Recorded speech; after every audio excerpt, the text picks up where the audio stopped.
This is the day the Lord has made. Let us rejoice and be glad in it. We welcome you to our worship service here on this fourth Sunday after Pentecost here at Wildwood United Methodist Church. Still cooking.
Our third reading is from 2 Corinthians chapter 6, verses 1 through 13. As we work together with him, we urge you also not to accept the grace of God in vain. For he says, at an acceptable time I have listened to you, and on the day of salvation I have helped you.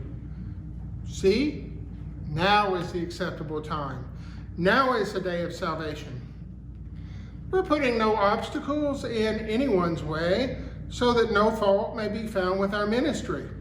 But as servants of God, we have commended ourselves in every way through great endurance in afflictions and hardships and calamities, beatings, imprisonments, riots, labors, sleepless nights, hunger, by purity, knowledge, patience, kindness, holiness of spirit, genuine love, truthful speech, and the power of God. With the weapons of righteousness for the right hand and for the left, in honor and in disobedience or dishonor, in ill repute and good repute, we are treated as impostors and yet are true, as unknown yet are well known, as dying, and see, we are alive, as punished and yet not killed, as sorrowful yet always rejoicing, as poor yet making many rich, as having nothing and yet possessing everything. We have spoken frankly to you, Corinthians. Our heart is wide open to you. There is no restriction in our affections, but only in yours. In return, and I speak to you as children, open wide your hearts also.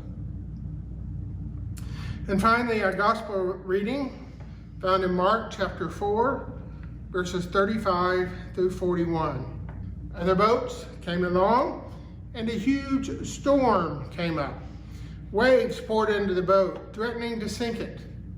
And Jesus was in the stern, head on a pillow, asleep. They roused him, saying, "Teacher, is it nothing to you that we're going down?" "Awake now," he told the wind to pipe down and said to the sea, "Quiet, settle down." The wind ran out of breath. The sea became as smooth as glass. Jesus reprimanded the disciples. "Why are you such cowards? Don't you have any faith at all?"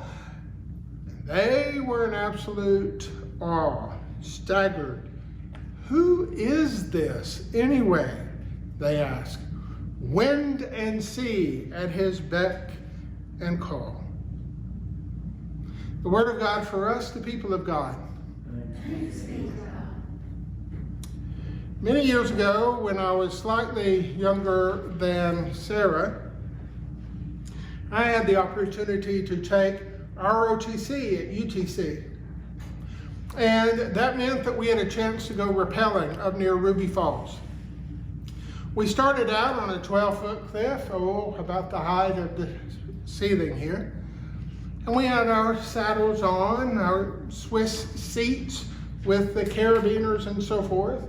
And so we practiced leaning back with the rope here, the guide rope, the brake rope, and you would tuck it in behind your back to stop.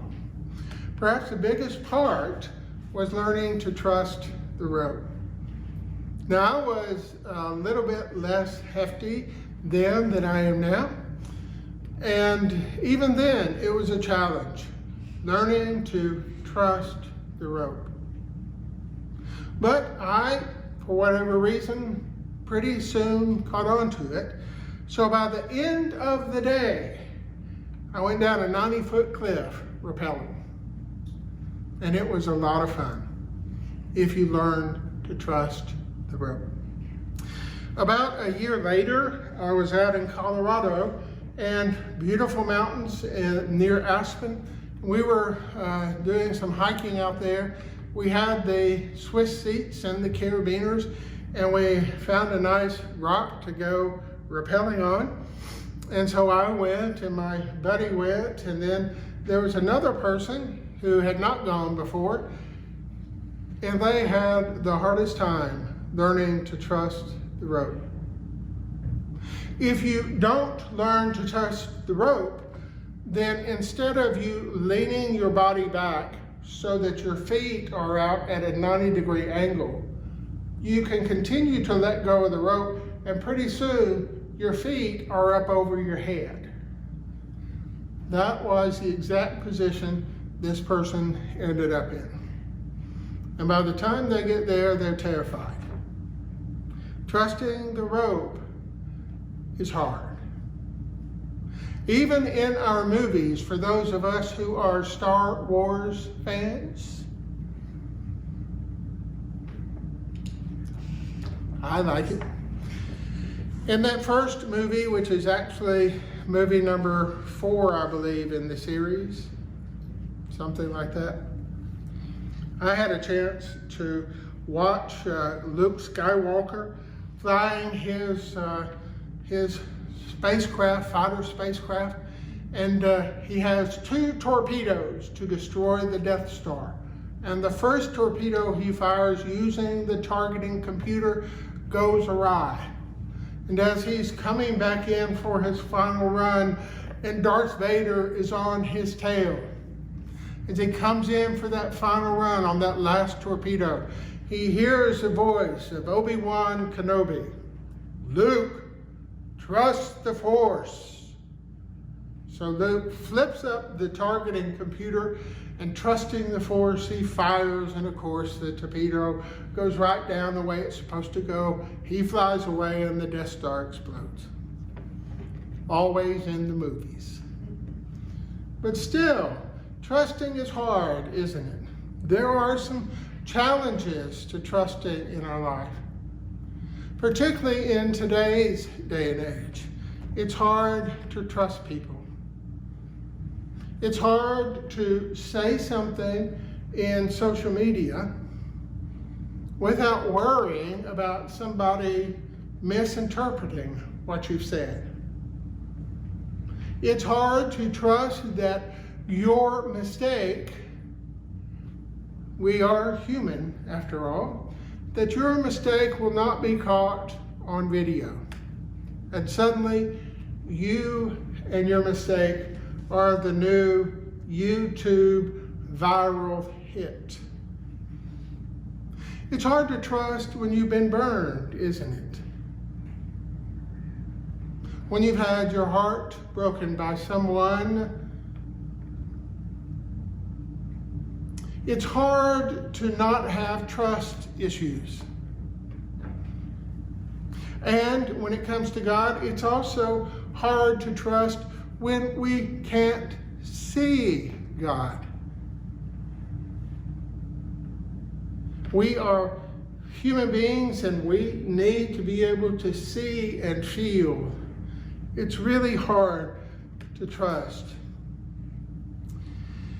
But I want to tell you a story very briefly about, on this Father's Day, about trust. There was a family living in a 2-story house, and it was the middle of the night, and a fire broke out. All the family made it out to their appointed meeting spot that we all have. We all have that meeting. We're all going to meet under that particular tree, except for their son, who was about 10. The flames were pouring out of the bottom floor, and the smoke was obscuring the windows. The firefighters were already there, beginning to unroll their hoses and beginning to get ready to spray and beat the fire back. And suddenly from the second floor came the son's voice. Help! Help! Of course, that got the father's attention. And the father rushes forward before the firefighters can catch him.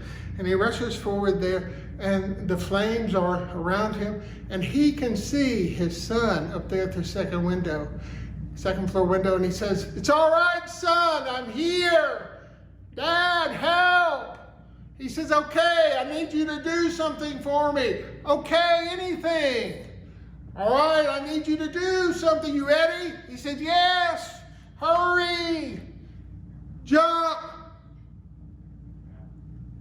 "What?" "Jump." "But Daddy, I can't see you." "That's all right, son. I can see you. Now jump." And the son jumped and was saved. I think that sometimes in life, not often, but sometimes in life we feel like that boy on the second floor. The difficulties of life, the crises, the important decisions, the environment and circumstances are like that smoke before us, obscuring our view of God. But like that story, that smoke has not obscured our Father's vision for us. He sees us and knows us. He knows where we are. So when He says jump, we're not just taking a blind leap of faith. We are jumping into that voice, jumping into that relationship, into that trust. in that the way it is, we're more likely to try something if we trust that person. Yesterday I had the privilege of being at a birthday party, and one of my good friends, their 2-year-old granddaughter was there. And of course I know her because all he does is talk about her. And I have seen her pictures on Facebook. And so I picked her up yesterday after she warmed up to me a little bit. I picked her up and was carrying her around just a little bit. Fortunately, her granddaddy is right here, her daddy. And so I pick her up and play with her and do like this. And the look on her face is, I don't know. I know you, but I don't know you. Can I trust you? Where's my daddy? You know? But if you know that person, then you're that little girl on the side of the pool. And mama is right here, just out of reach. And mama says, come on, come on, come on. And you can see the child going, ah. And eventually, hopefully, the child does what? Jumps into the pool, into mom's arm. And that is what God has done with us. Has God not shown himself faithful in our lives? In job situations that are difficult, providing alternative jobs. In financial situations that are difficult, God providing much needed opportunities for work or for a sudden gift from someone. Has God not proven himself faithful? Yes. But I learned an important lesson when I was about Sarah's age. I was headed out to Colorado with some friends of mine, and we were in my AMC Gremlin. Hey bud, where's the rest of your car? You know? Well, anyway, had the back half, a hatchback with no trunk, okay? And so we made it all the way out there, and we were on our way back, and we were out in the middle of the southeastern Colorado grasslands, and I was worried about making it all the way back to Oklahoma. And I was having a conversation with God, and I felt like God says, what's the matter, Chris? Don't you trust me? And I said, uh-oh, I think that really is it. And I felt like the Lord said, Chris, how do you learn to trust somebody? I said, well, they volunteer or you ask them to do something, and if they come through, then you can trust them. And I felt like the Lord then took the time to say, didn't I provide you this and that and this and that? And about 10 different things that God had provided that summer for me in ways that I hadn't expected. Yes, God does prove himself faithful. And I think that's what the disciples are learning here. They haven't spent a lot of time with Jesus, so they haven't built up that track record with him. But they're going to remember this event later on when they're scared. They're going to remember this event of Jesus talking to the storm and quieting it. They're going to remember this event later on when all the world around them is confusion. The longer we walk with Jesus, the more we trust him. Doesn't the hymn say that? Jesus, Jesus, how I trust him, how I proved him o'er and o'er. So I would encourage us on this Father's Day, I would encourage us to remember our Heavenly Father and how he has proven himself faithful to us in so many ways. He's been present with us He's answered those prayers that we have prayed in just the right time.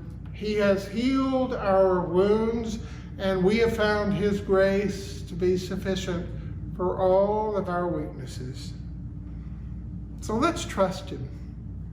Let's trust him more and more. Hear now this benediction.